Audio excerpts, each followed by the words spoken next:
Hello, my cute little learners. How are you all? I hope you all are doing very well. This is your teacher Soumya Sharma, and today we are going to start English grammar book Grammar Pathways for class 4th. This book is from Riddhi series and published by Children's Voice. Students, today we are going to start new chapter from your English grammar book. We are going to start second chapter and the name of the chapter is Subject and Predicate. So in this class students, we all are going to learn about subject and predicate. Subject क्या होता है? जो आप class में पढ़ते हैं वो क्या है? Subject है. But here this subject means different. And what is predicate and what is subject? Let's see. A sentence can be divided into major parts. यानी कि सेंटेंस को टू मेजर पार्ट्स में डिवाइड किया जाता है. The person, place, thing or emotion that is spoken about. यानी कि कोई भी पर्सन, प्लेस या फिर थिंग्स जिनके बारे में बात की जाती है सेंटेंस में, जिसके बारे में बताया जाता है, we call them as naming part.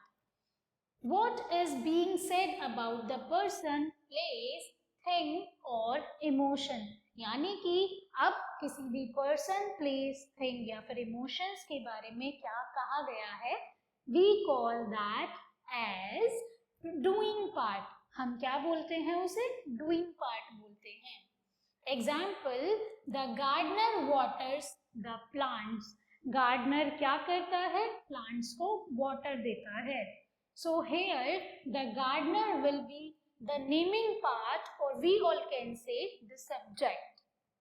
क्योंकि इस सेंटेंस में हम किसके बारे में बात कर रहे हैं? गार्डनर के बारे में बात कर रहे हैं और जिसके बारे में हम बात करते हैं उसे क्या बोलते हैं? सब्जेक्ट बोलते हैं और we all can say naming part and the remaining sentence will be the doing part. यानी कि सब्जेक्ट के बारे में क्या कहा गया है, we call that as predicate. I hope students you all have understood what is subject and what is predicate.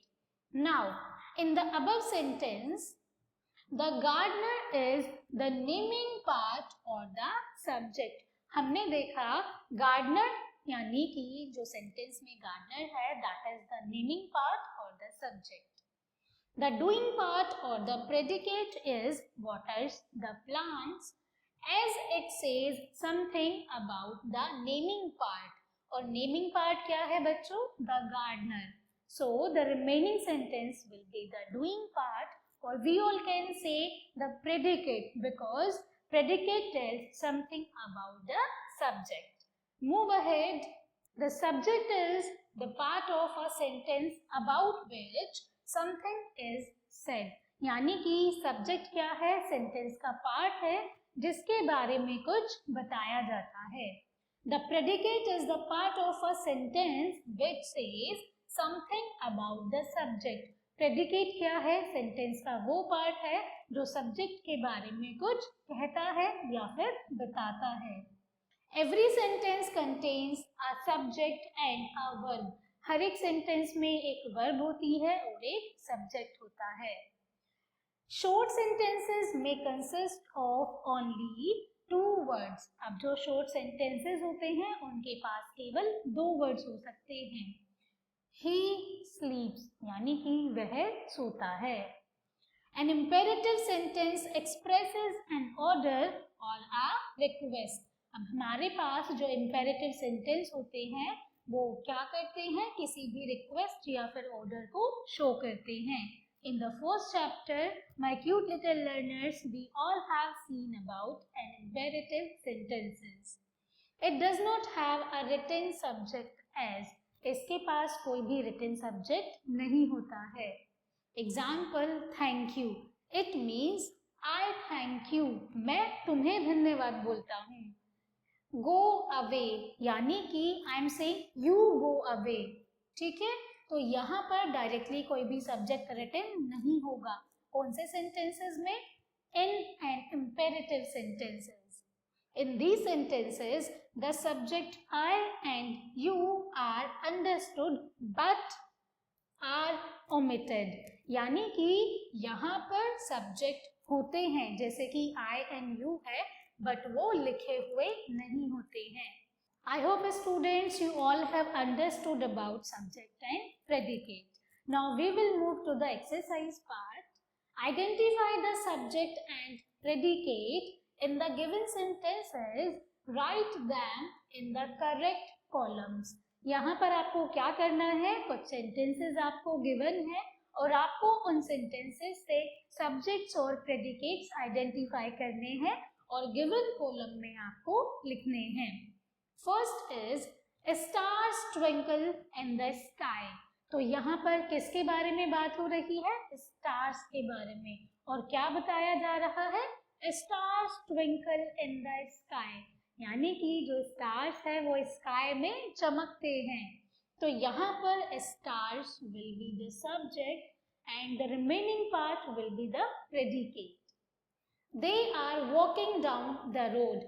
It means we are talking about them. उनके बारे में बात हो रही है. So they will be the subject and the remaining sentence will be the predicate. The monkey sat upon the tree. Monkey कहाँ पर बैठा हुआ है, ट्री पर बैठा हुआ है. So the monkey will be the subject and remaining sentence will be the doing part. Next is all the soldiers were wearing uniforms. यानी कि जितने भी सोल्जर्स हैं उन्होंने अपनी यूनिफॉर्म पहनी हुई थी. So the soldiers means all the soldiers will be the subject and the remaining sentence will be the predicate. Barking dogs seldom bite. So this sentence you all have to do by your own. Move to the next question. Next is complete the following sentences by adding predicates. यहाँ पर आपको कुछ subjects given हैं. आपको इन sentences को complete करना है by adding the predicate. It means my parents. My parents आपके subject हैं. आपको अपने parents के बारे में कुछ बताना है और ये sentence complete करना है. My parents loves me a lot. मेरे पेरेंट्स मुझे बहुत प्यार करते हैं. Alright. Their house. Their house is the subject and you all have to add the predicate. That tree. वह पेड़. अब आपको क्या करना है, उस पेड़ के बारे में कुछ बताना है. Those birds. यानी कि जो वो birds हैं वो क्या कर रही हैं, आप कुछ सेंटेंस यहाँ पर ऐड करेंगे. मीन्स आप प्रेडिकेट ऐड करेंगे. The rainbow. Alright, the rainbow is the subject and you all have to tell something about the rainbow. This is a homework for you all. You all have to write these sentences in your notebooks as well as. Fill in the blanks with suitable subjects for the given predicates. यहाँ पर आपको क्या करना है, predicates given है. इन predicates के लिए आपको subject लिखना है. Dash is a developing country. कौन सी developing country है, इंडिया. क्योंकि इंडिया बच्चों अभी भी डेवलपमेंट कर रही है, अभी भी डेवलप हो रही है. So India is a developing country. Dash is near my house. आपके हाउस के आसपास क्या क्या चीजें हैं, आप यहाँ पर कोई भी पर्टिकुलर हॉस्पिटल, शॉप, कुछ भी आप यहाँ पर लिख सकते हैं एज अ सब्जेक्ट. तो ये मैं आपके लिए यहाँ पर एम्पटी छोड़ रही हूँ, इसमें आप सभी फिल करेंगे. Dash stopped at the station. Station पर क्या रुकी, ट्रेन. आप लिख सकते हैं ट्रेन और बस. Next is dash is celebrated on 15 अगस्त. बच्चों आप सभी मुझे ये बताइए 15 अगस्त को आप क्या सेलिब्रेट करते हैं, हम सेलिब्रेट करते हैं independence day. So we are talking about the independence day in this sentence. So you all have to write independence day is celebrated on 15 August. Dash is a very interesting game. I know students आप सभी के अलग अलग interesting और favourite games होते हैं, तो यहाँ पर आप कोई भी फेवरेट गेम का नेम लिख सकते हैं. क्योंकि जो आपका फेवरेट गेम है, it means that is an interesting game. Match the correct parts of sentences to form a meaningful sentence. आपको क्या करना है, यहाँ पर सेंटेंसेस के करेक्ट पार्ट्स को एक दूसरे से मैच करना है, सो दैट वो एक कंप्लीट सेंटेंस बन जाए और उसका एक कंप्लीट सेंस हो. One has been done for you. Let's see. These oranges are very sweet. यानी कि ये oranges बहुत sweet हैं. Maths is a scoring subject. यानी कि maths क्या है, एक scoring subject है. So what sentence you all will write here? You all will write maths is a scoring subject. आप सभी मुझे बता सकते हैं आपका फेवरेट सब्जेक्ट कौन सा है. My father is in a factory. अरे मैम, ये क्या बता दिया आपने, इस सेंटेंस का तो सेंस ही नहीं बन रहा है. चलिए इस सेंटेंस का कंप्लीट सेंस बनाते हैं. My father works in a factory. मेरे फादर फैक्ट्री में काम करते हैं. आप सभी मुझे बता सकते हैं कि आपके फादर कहाँ वर्क करते हैं. My little sister is playing with her toys. मेरी सिस्टर अपने टॉयज के साथ खेल रही है. क्या ये एक कंप्लीट सेंस बनाता है? Yes, of course. This sentence is making a complete sense. That bicycle is mine. वह बाइसिकल मेरी है. क्या आप सभी के पास भी एक बाइसिकल है? आप सभी मुझे बता सकते हैं.